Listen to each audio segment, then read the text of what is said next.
Good. Good afternoon, Wayne. How are you I'm today? good, Erica. How are you? Good. I'm doing very well. So we're going to do something a little bit different. Okay. No podiums, no All speeches. right. We just want to get to know who are you, All Wayne right. Martin. All right. All right. So before anyone knew your name in politics, Yeah. who were you, and what were some of the experiences that shaped you as a Man, person?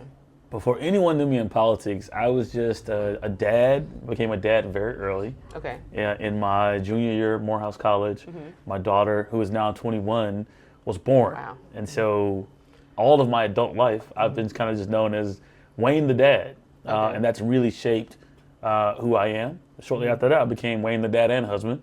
My life is really centered around that, right? If you think about the importance of young people and children to all that we do as a city, all that we do as a community, they're really at the center of it because we're planning for tomorrow so that the city is stronger and the community is better for them.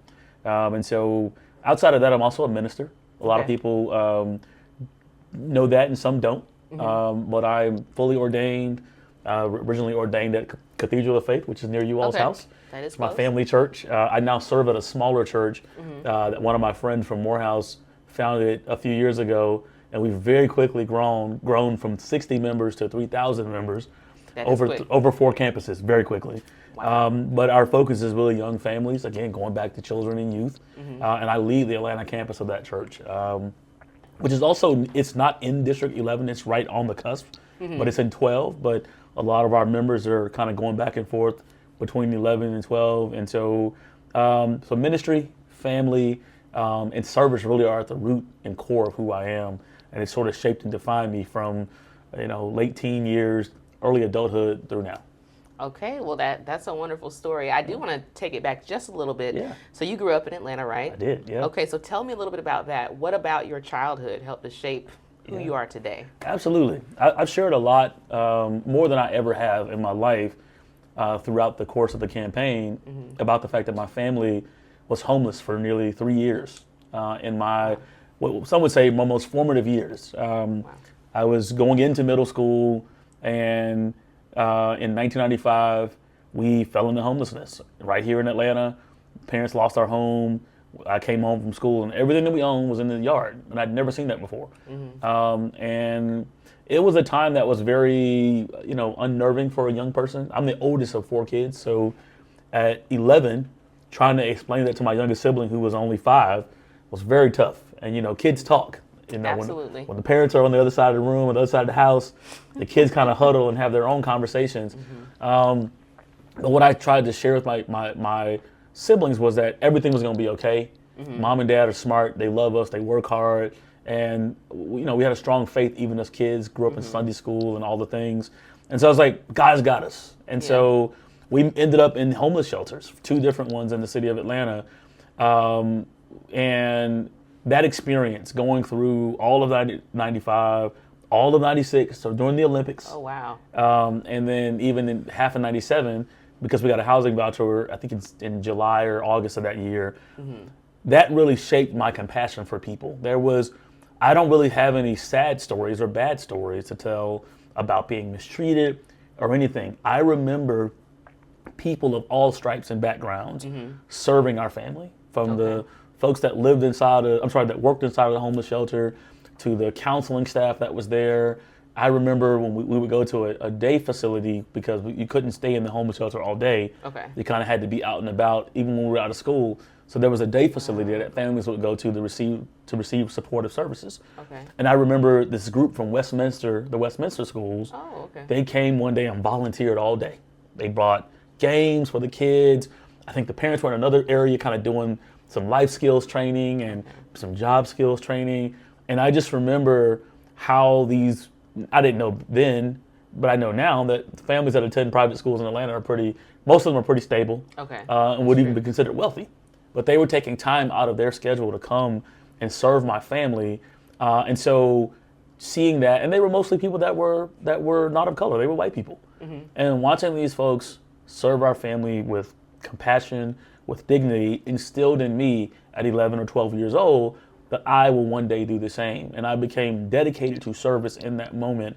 And so I would say that moment in my childhood shaped this deep compassion for humanity in me, helping me to see everyone as human being helping me to see everyone as having a need that you as a neighbor or a community member can also meet for people. Wow, that is a very dynamic story. So we have this childhood that's ultimately shaped you and taught you compassion, and then becoming a father, no doubt, has taught you some compassion and perhaps some patience. Absolutely. So now tell me this, how does a 22-year-old end up being in City Hall? Yeah. Tell us the real story behind that. I will. So I'm going to give you a little bit of backstory because I think my journey to working in City Hall started when I was in high school. Okay. So by the time we got our housing voucher, I went to Thorough High School, Law and Government Magnet program. Oh. And so we were learning about public service and political engagement and governmental engagement and all the things as a ninth grader. By the time I got to 11th grade, I got invited to join the Maynard Jackson Youth Leadership Academy. So Maynard's right above our head because he helps to guide me daily with his lessons and his words. And so I go through my 11th grade year, 12th grade year, I graduate. Of course, Maynard's still alive at this time. Yes. So I'm sitting under his tutelage.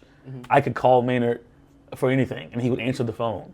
And now looking back on that as an adult, I called him about some of the silliest stuff as a child, but he always answered. He always answered the call.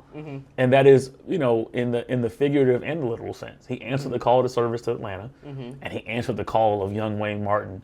At 16 years old, I called him, true story. I did not get my driver's license in time to drive to the prom in 11th grade. So I called Maynard in crisis mode, like, hey, I don't have a way to get to the prom. He was like, all right, since you're going with another youth academy student, I'm going to get you a limousine. Oh, wow. That's how very nice. Right. That's how compassionate he was. I'm thinking back today, I'm like, what if one of my mentees called me about their ride to the prom? What would I do? But, that's a true story. So Maynard passes away when I'm in my sophomore year at Morehouse. Okay. I was interning for him that summer. I saw Maynard that Friday. He flies out to D.C. Monday morning, collapses in the airport, and we lose him. Well, in that moment, it rocked the city because he was such a central figure to shaping Atlanta into what it is now, and even back then. And so I'm at the funeral, and I'm preparing to speak and to provide one of the eulogies. And there is this young city council member by the name of Caesar Mitchell, who was a Morehouse alum. I remember him running for office in 2001. This is 2003. I was very impressed with him, but we had not had a chance to meet.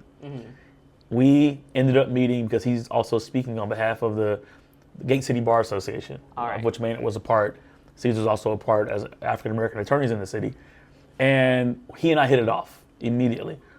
And in the back of my mind, I said to myself, here's this another powerful leader in the city, a young African-American man who I look up to from afar, but now I'm getting a chance to meet him in person. I want to build this relationship out. So I asked him, hey, I'm going to be graduating in the future. I would love to come work in your office. He was like, cool. A couple of years later, he's running for re-election. I get involved with his re-elect campaign. He gets elected, and I graduate, and he says, I want to offer you a role in my office. I think you're a people person. I think you have compassion for people.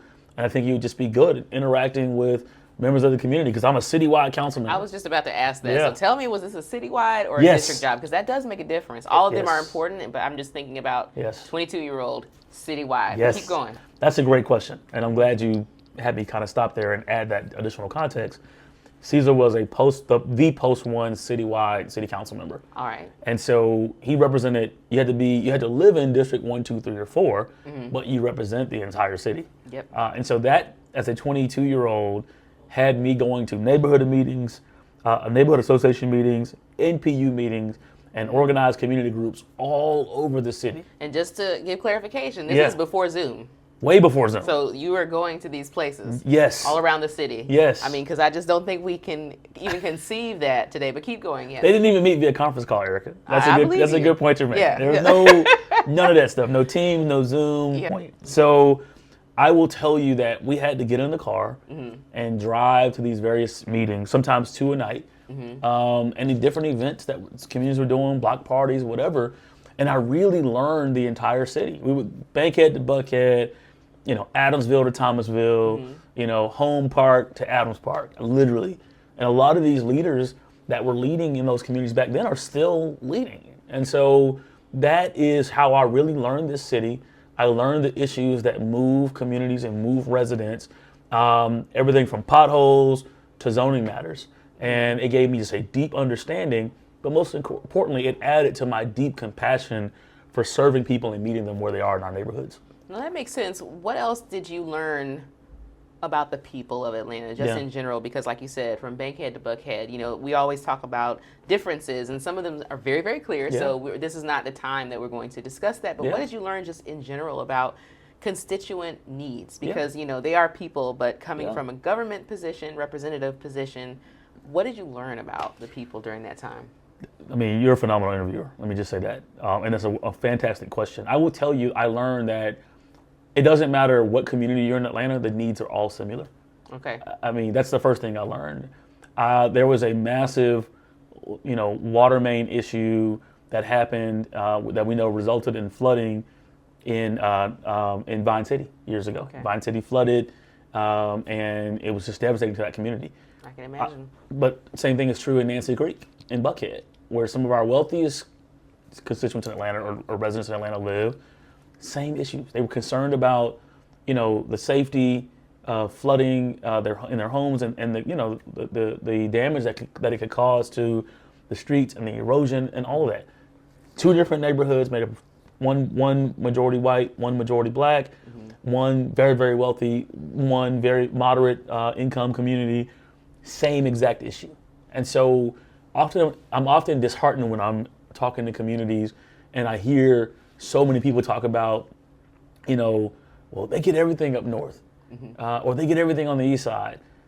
I think that there are some questions that we need to really address and some issues around equity that we need to talk about. Absolutely. But I will tell you, at the core, many communities and neighborhoods are dealing with the same exact issues. That's why we have to elect competent and capable leadership.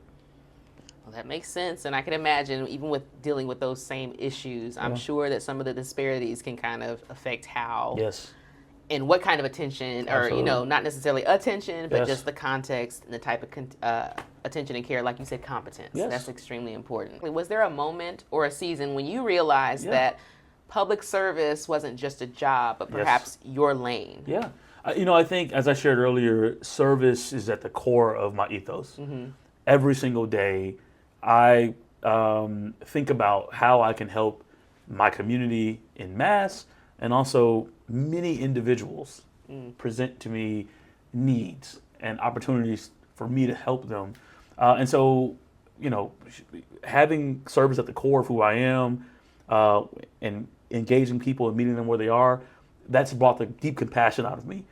But, working in the public sphere has brought about a competency and a capability of actually getting things done, at a legislative level, at an initiative level. Sometimes it's not legislation that's needed, but sometimes it's just, we need to create an initiative, right? Let's find the funding, let's find the partnerships, and bring all that together to serve the betterment of people. And so, with my North Star being always helping others, that has really shaped this, individual that is deeply concerned about how do we make our community better. And I believe the call went out when I figured out that District 11 was going to be vacated because our council member was going to seek higher office.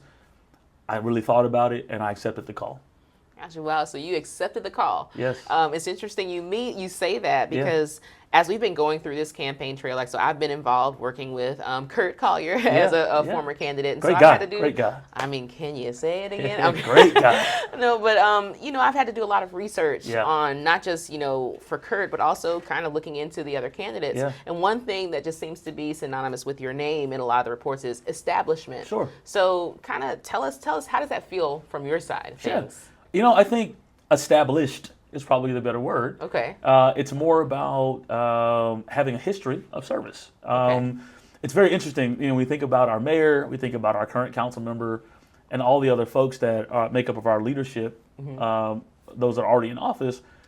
These are real Atlantans that I met many years ago. True story. Mayor Dickens was at one point an officer in the Home Park Resident Association. Oh, so a neighborhood association leader. He was a neighborhood association leader. And I think he moved there after he graduated from Tech. Okay, he makes moved sense. in a nearby neighborhood to Georgia Tech because he's always been tied to the community. That's where I originally met him. Really? Before he became a council member, and definitely before he became a member and became the mayor of Atlanta, I just knew him when he was I think he was vice president, maybe president of a resident association. Wow. How old? Do you remember about how old you were or Yeah. when this was? This is when I was working for Caesar. So I was Oh, wow. probably 26, 20, 25, 26. So mid-20s. Mid-20s. Okay. He's just, I walked in this, association meeting in a community that's, very diverse. And I'm like, it was very interesting to see this young African-American man leading in this neighborhood association. Well, that person eventually became the mayor of Atlanta. And Wow. so the relationships aren't really just based in the exchange of politics and, all those things. He was leading and because he cares about his community. I had a job going to neighborhood association meetings and fielding issues and concerns for the council member and the council office I work for. We got things done together, and it just so happens he became mayor years later. And so now, fast forward, we are now nearly 2 decades away from that time. So that is a different way of thinking about it, establishment versus being well established and what that means, meaning that you have a history and you have established relationships along the way as you've just simply done the work that you were doing. Yeah. So in light of what you just said, when you hear the word establishment, especially in the context of this campaign season, what are some of the misconceptions that you think people might have? Yeah, I think that I think a lot of people will perceive relationships and those kind of things as one would have the notion to go along to get along. I'm all about the get along part because I believe in unity. I think we get more things done together than we do bickering and fighting and those kind of things. But the get along part is a deeply misplaced notion. At the end of the day, I am there in any service capacity to represent the interests of the community that I am leading or serving with. And so I think that's the misperception that a lot of folks have in general when it comes to folks that have deep relationships or what folks will call the establishment. I think Atlanta's leaders get a lot of things right. I think Atlanta's leaders can do some things differently. And I've been very honest about that with as I have folks' ears that are downtown and in leadership already. And I'm bringing that relationship where actually it's not hard for me to have a tough conversation because there's already an established relationship. And so it's not going to be taken the wrong way or, well, what is this? Or are you attacking me? No, it's like, I know Wayne. Wayne knows me. And so he understands that even if we're on a different side of an issue, that I'm there for a reason and he's where he is for a reason. Let's meet in the middle and build consensus. And that's truly what politics is about. I'll end on this. As a council member, we're there really as a board of directors to help guide the CEO, in this case it's the mayor, in his or her decisions. And so for us to find consensus in everything that we're doing is incredibly important. And so coming in with a separate agenda and an agenda that doesn't mesh well with the rest of the city as we move forward, because there are people that are not elected from District 11 that also care deeply about District 11. They have family members in District 11. They have lived in District 11 themselves. And so I don't think we should come in with the notion of it's District 11 against the world, because it's not. District 11 does need equity. Yes. We need fairness. We need a lot of attention. But I do not prescribe to the belief that people downtown, our leaders, hate District 11.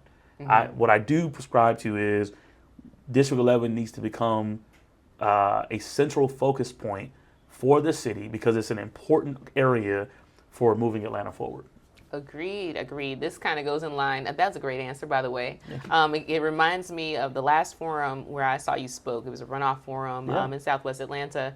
And you said, one of the first things you said was, I know how to count to 7. Yes. And I thought, wow, that's really a profound statement because like you said, I like how you said, not just getting consensus. You said finding consensus, which takes that work. Like you said, sometimes people come approaching an issue from opposite sides or different sides. Absolutely. And you do have to find that way to gain consensus because without consensus, nothing moves forward. That's it. For me, especially having worked with the campaigns for the last 6 months, that is a refreshing statement. Yes. So thank you for that. In light of that, how do you see yourself? How do you stay true to yourself when you're working or when you have worked under multiple administrations? Yeah, I think again, it goes back to my years in where my ethos was being shaped in high school, right?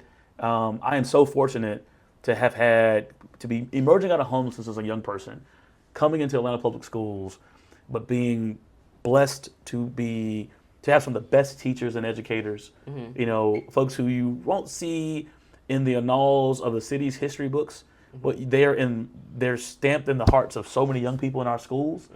Really, and that really matters most.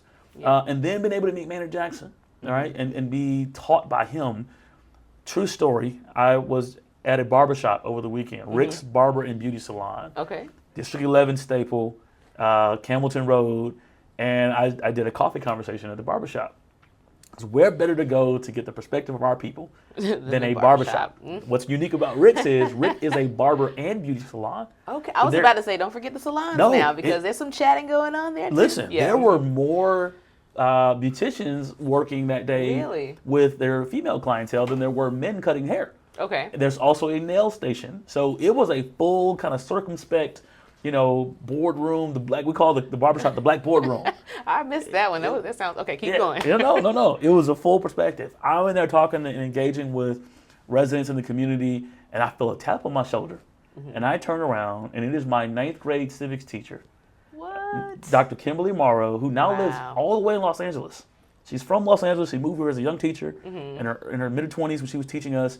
And she flew in town for Thanksgiving, and she said, I'm coming in early to surprise Wayne at Rick's Barbershop.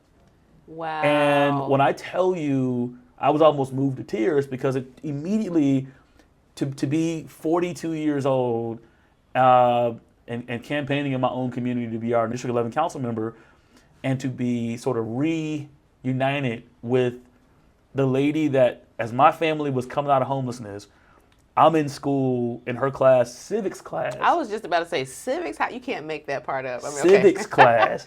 She is shaping my perspective on government representation, on advocacy, and on Black history at the same time. Because she taught it through the lens of African American history and African Americans in politics and government. And to have that moment of me being 42 and being whisked back to when I was 14. It was like surreal. Wow. And so that perspective that moment really brought everything back into perspective. It brought me right back to my why. And the core is using my lived experiences in my past, those that are in the nearer past that have built my ability to get things done for our community, but marrying that to that earliest sense of shaping my love and perspective. Atlanta's a civil rights city. Atlanta elected one of the first Black mayors in the Deep South. True. But none of that will matter if we don't continue to elect leaders that bring that perspective, but also bring the perspective of it's about equity, equality, and really getting things done. It all brought it back home for me, Erika. I can only imagine. Yeah. I mean, that's another example of an established relationship and a very positive one, it seems like. So then we've talked about these relationships. When your endorsements start rolling in, what do those represent to you? Yeah. No, that's a great question. A lot of times people look at endorsements just to say, he's aligned directly with their viewpoints and ideology. And to a degree, that is true, right? But what it really represents is folks saying, on day one, I'm ready to work with him, and he's ready to work with me. Because not one endorsement that I've received, including from the great Kurt Collier, has been done in sort of lightly, right? There's really something behind it, and the something behind it is really about deep conversations, whether it's an hour long or two conversation that Kurt and I had, or 3 hours, or if it represents 25 years of relationship. I'll use another example, Councilmember Andrea Boone. Everybody knows Councilmember Boone, is a legend in our community. She's not an old lady. She's just been working and serving for a long time. Her father is Reverend Joseph Boone, or was Reverend Joseph Boone, a lieutenant of Dr. King's. Councilmember Boone and I began to serve together when I was a student at Morehouse, and she was a chief of staff for Councilmember C.T. Martin. Oh, wow. I started volunteering for Youth Fest. It was an annual back-to-school event where we would stuff backpacks and help, provide food, health screenings, and clothes to our disadvantaged families in Adamsville and Northwest Atlanta. And so we just became really good friends over service. Never talked about politics, never talked about, one day I'm going to run for council. This is her. She never talked about running for council. I didn't talk about running for office. It was about people. And serving people is what brought us together. And so when I get an endorsement from her, it represents that. And that's just the beginning of our relationship. That doesn't include the thousands of pounds of food that we've given away together. That again was not tied to politics. It was about people.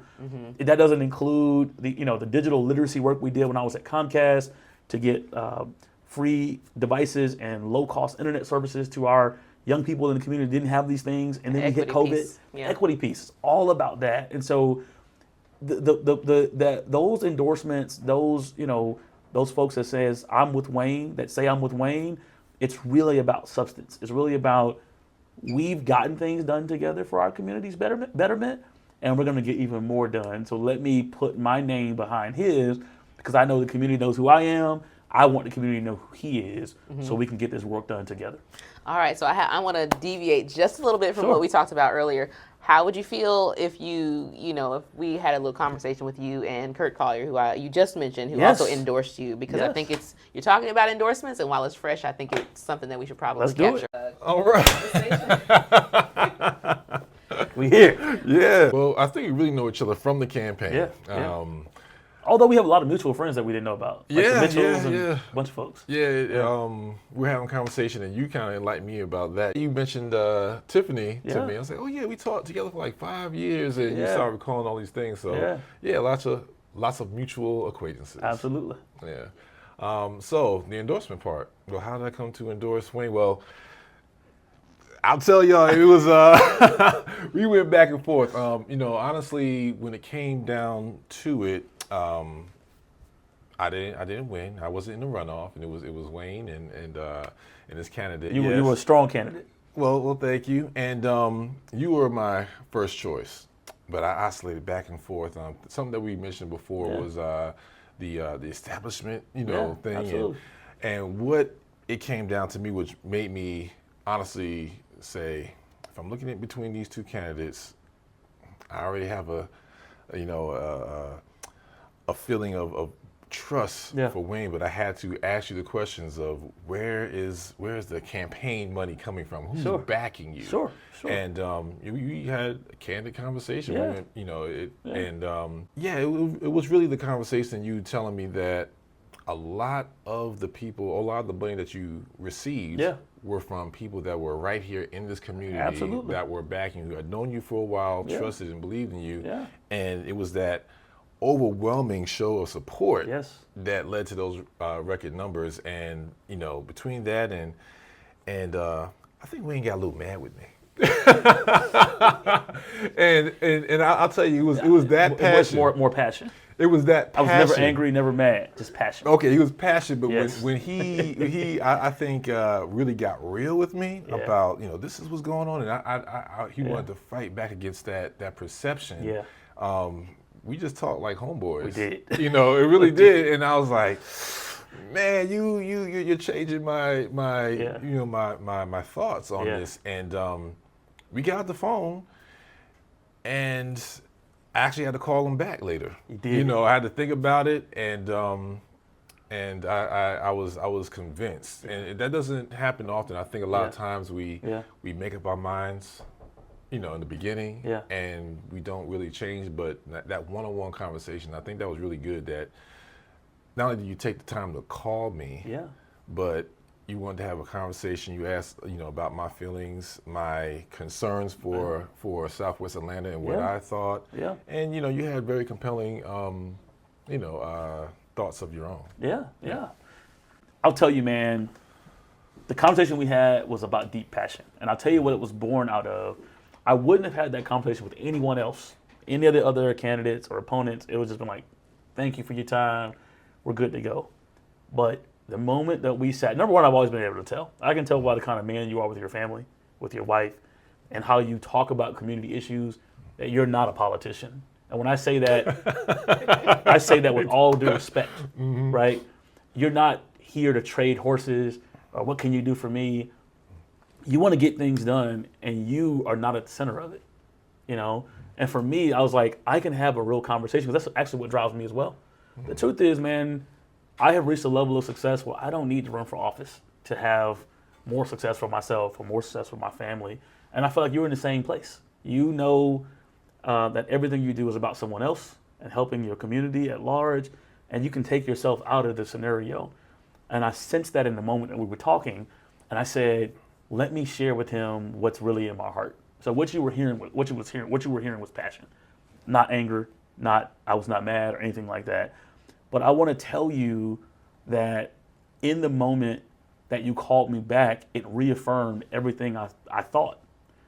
You know, I'll be honest with you. I try to be careful and calculated, because you never know who's recording you, number one. And you never know who's going to take and twist what you're saying into something else. It happened to me along the way in the campaign. Wow. But something just said, no, Kurt's a real one. Just tell him what's truly on your heart. Tell him how you truly feel. And even if the outcome, I didn't think you were going to call me back. I didn't think I was going to get a favorable outcome. I just wanted to share with you the reality, because my plan was and remains was to always work with you afterwards. I was still going to call you back, because I do believe I'm going to win the race, and say, let's get things done for your community. Yeah. How can we do that? But when you called me back, it reaffirmed everything I've been seeing about you along the way over this 6-month or 7-month period. And it makes it's heartening to see folks that really have community at the core. I mean, it's just the best feeling in the world to have seen that and witnessed it and then heard it from you, man. And so I just want to tell you thank you for your support. Well, you're very welcome. I mean, like I said, to me, although I went back and forth, it really was a no-brainer. Yeah. I just had a couple of things I just need to iron out. Yeah. And when that happened, it was like, oh yeah, this is my heart felt at ease. Yeah. Let me tell you, man, the money thing, I forgot to share this with you earlier. I shared with you about my godmother. Yeah. Who was right in Niski Lake, retired. She's been retired for 10 years. And she went in her retirement and wrote me a maxed out check. She's like, I believe in what you're doing. She's like, I'm from California, and she went through her retirement for that. Yeah. She's like, just no extra money. She's like, I really want you as my council member. Yeah. I have an uncle who I've not physically seen, because he lives around the world in the work that he does. I've not physically seen my Uncle George in 10 years. Oh, wow. He called me the other day and was like, hey, man, I just got back in the States. They told me you're running for office. I'm overnighting you a check. And it's a check with a comma in it. It's that kind of real organic. Now, he doesn't live in Atlanta, but, I mean, he doesn't have any interest here either. He just, like, I support my nephew. I know what my nephew stands for. That's the kind of experience we've had. And then there's a businessman in the community that lives around the corner from me. You got a sign in front of his gate. Okay. Right there at the corner of Niski Lake and Danford. I know Greg that lives in that house. Oh, wow. Greg wrote me one of those big checks. Greg lives in the city. He's from Atlanta. His dad, Kerry Wynn, helped develop Summerhill into what it is now. Over 30 years ago, he also wrote a large check. And so there are real people that are affected by what happens in the city. Some of them have resources that can write a max out check. Others, I got a lady at my church, Kurt, that lives in District 11. She has her recurring contribution, $10 a month. She's done that over the entire campaign, every single month. It's just every single month. And so, again, it goes back to, I saw your heart, because we have had people that have sort of abused and misused the campaign contribution system. But I will tell you, man, at the core, we have so much work to do that we cannot allow ourselves to get distracted by money, right? Where people's money can drive our will and drive us to do anything outside of the right thing. And I'll end on this. Our mutual friend, Cesar Mitchell, he was one of the best fundraisers in Atlanta politics the time he was in office. I learned from him. He said, the money drives the movement. The movement doesn't change. the movement, the core, the North Star of what you're doing, why you're doing it, and who you're doing it for, it doesn't change. All the money does is drive the movement. And what we're going to do here in a moment when we get done, we're going to give groceries to families, not groceries, collard greens and turkeys to families for their Thanksgiving meal. I bought that with them checks, with those campaign checks. Yeah. That's how I bought that food. All right, so Wayne, to wrap things up, tell me about your vision for District 11 and the future of Atlanta at large. You know, that's a great question. For me, Kurt, the future of District 11 is all about possibility, realized possibility. Campbellton Road's revitalization is at the core of why I'm running. I live the furthest from Campbellton, and our joke that we came up with is you live the closest, and I live the furthest from Campbellton Road, but it is at the center of my heart for service in District 11 because I believe all things good in our district should flow out of Campbellton Road. Campbellton Road should be a center of healthcare. It should be a center of wellness. It should be a center of green space and parks. It should be a center of affordable childcare, quality, affordable childcare, grocery stores, other retail outlets, and places where small business can thrive. From Lee Street up near Oakland train station, Oakland City train station, all the way out to the city limits. And if those of you guys who are unfamiliar, that Campbellton Road, that Campbellton corridor he's mentioning, literally cuts directly through our district. That's right. It's like a lifeline. It's like the main artery of much of Southwest Atlanta. Absolutely, and that is why I'm running, because on day one, I want to get in and begin to work with all stakeholders, starting with community, bringing in current elected officials like the mayor and the other members of the council, talking to the county commission, the Board of Education, the private philanthropic community, and the private sector business community to talk about how we can lift this corridor together. I believe if we do that, it will not only be transformational for District 11, but it will spill into every part of the city because that area, to your point, is a lifeline because it has the transportation link. It can become a jobs hub, and it can become, sort of the center of all things that serve people from a corridor perspective if we get the transformation and revitalization right. Yeah, that's a big deal. Election day for the runoff is December 2nd. You can learn more about our campaign at waynemartinatl.com. Thank you so much. All right. Just want to conclude with a thank you. Thank you, Wayne, for sitting here with us. Thank you for Cascade, Southwest Atlanta, District 11. Hope you take these words into your heart. Yes. I'm a big supporter of Wayne. Thank you. I believe you should be too. And much love and support to Southwest Atlanta.